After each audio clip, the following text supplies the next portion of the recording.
Halo sahabat dan kerabat di mana saja Anda berada. Salam damai, salam sehat. Selina jumpa lagi dengan Anda dalam acara Kata dan Nada.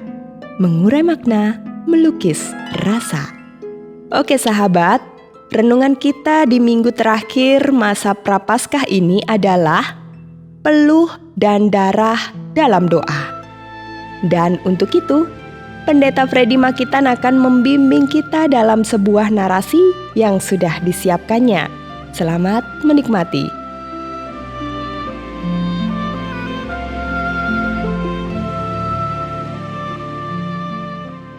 Menyambut Jumat Agung ini, aku merenungkan lagi kisah Yesus sejak ia memimpin perjamuan Paskah terakhir kalinya bersama murid-muridnya di hari Kamis malam yang sangat panjang dan berat itu. Di tengah malam itu, dari ruang atas terbuka sebuah rumah di Yerusalem. Kelompok kecil 12 orang tanpa Yudas ini keluar dari kota Yerusalem menuju Getsemani di persimpangan jalan Betania dan Betfage.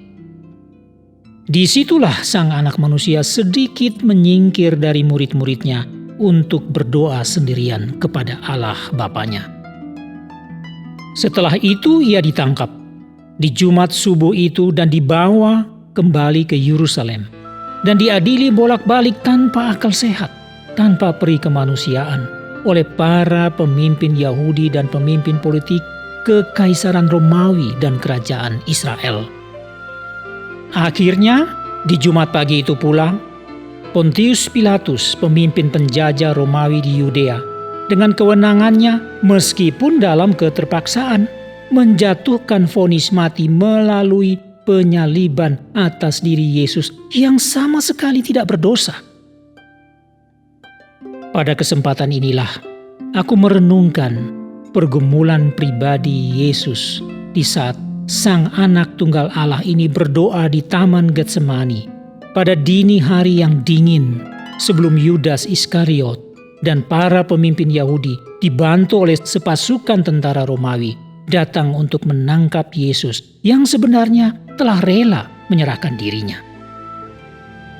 Dalam doa itu, Yesus rebah ke tanah di hadapan Allah Bapanya. Ia sungguh bergumul di hadapan Allah.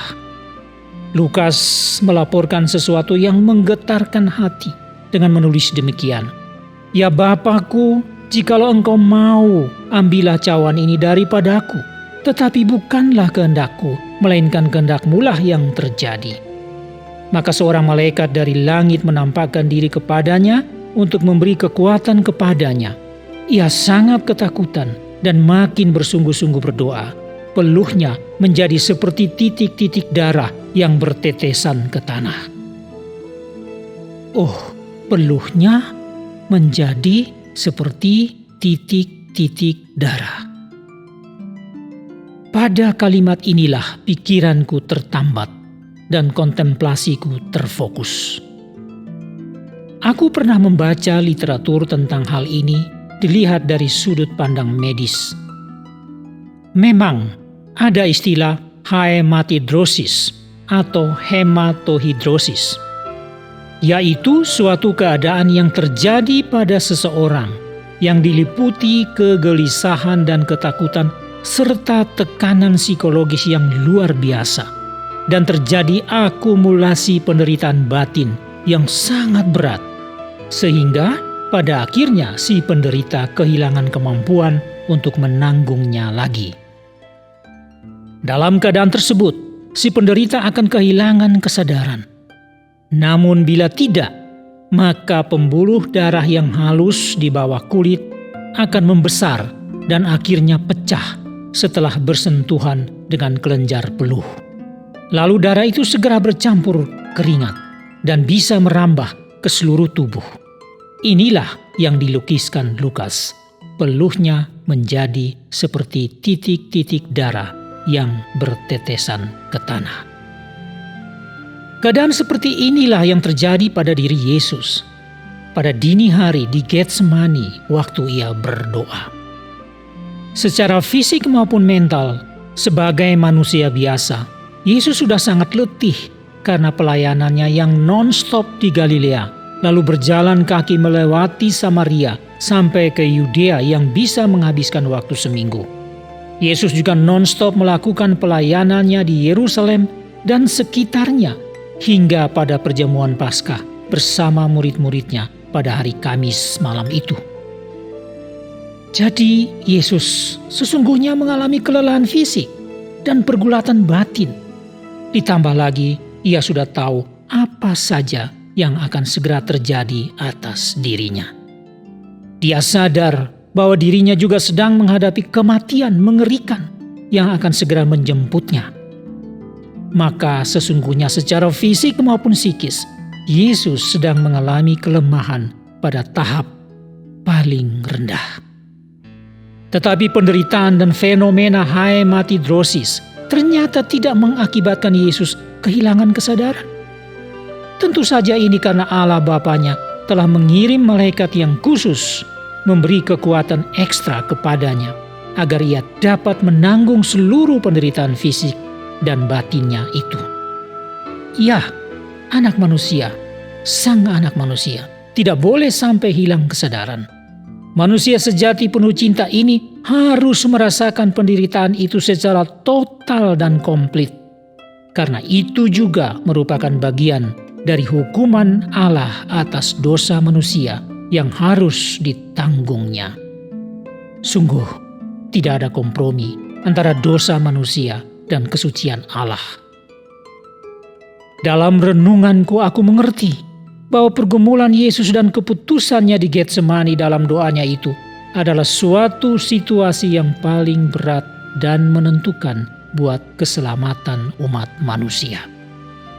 Maka aku sangat bersyukur dan berterima kasih kepada Tuhanku Yesus yang berseru kepada Allah Bapa, "Ya Bapakku, jikalau Engkau mau, ambillah cawan ini daripadaku, tetapi bukanlah kehendakku, melainkan kehendak-Mu lah yang terjadi." Ketika itu, Yesus memang sangat takut dan gentar, sedih seperti mau mati rasanya. Tetapi dalam kerelaannya yang sempurna pula, ia tetap berserah kepada Bapanya. Yesus tetap komit dan konsisten menaati kehendak Allah dalam cintanya kepada Bapanya, juga kepada manusia yang tersesat bagai domba yang hilang. Dan Yesus tahu bahwa inilah jalan satu-satunya. Hanya dirinya yang ditentukan Allah Bapa menjadi jalan keselamatan bagi umat manusia yang dikasihi Allah. Oh Yesus Tuhanku, aku sungguh melihat kesucian dan kasih-Mu, keputusan dan komitmen-Mu untuk memikul dosa manusia, menanggung hukuman Allah atas manusia berdosa, dan kerelaan melayani hingga akhir hidup-Mu selalu menyatu di dalam diri-Mu. Tolonglah kami untuk dengan jujur menyadari seperti apa diri kami sendiri dalam komitmen untuk hidup dan melayani-Mu di hadapan Allah Sang Bapa. Tolonglah kami untuk menjadi murid-Mu dan hamba-Mu yang sesungguhnya. Baiklah sahabat, saya yakin narasi tadi telah memberikan sentuhan surgawi buat Anda dan saya. Dan berikut ini sebuah lagu yang berjudul "Bila Kurenungkan" akan mengantar kita ke dalam aktivitas kita masing-masing di sepanjang hari ini.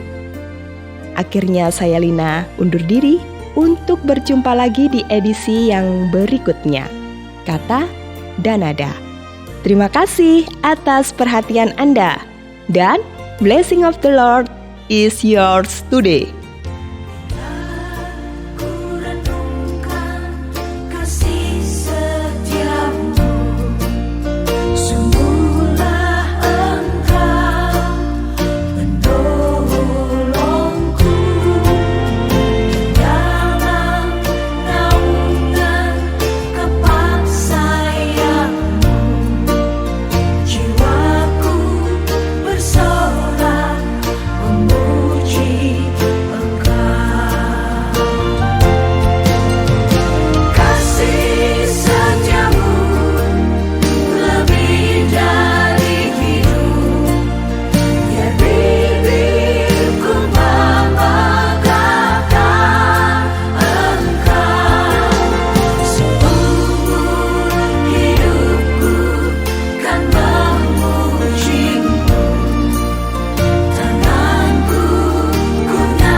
to be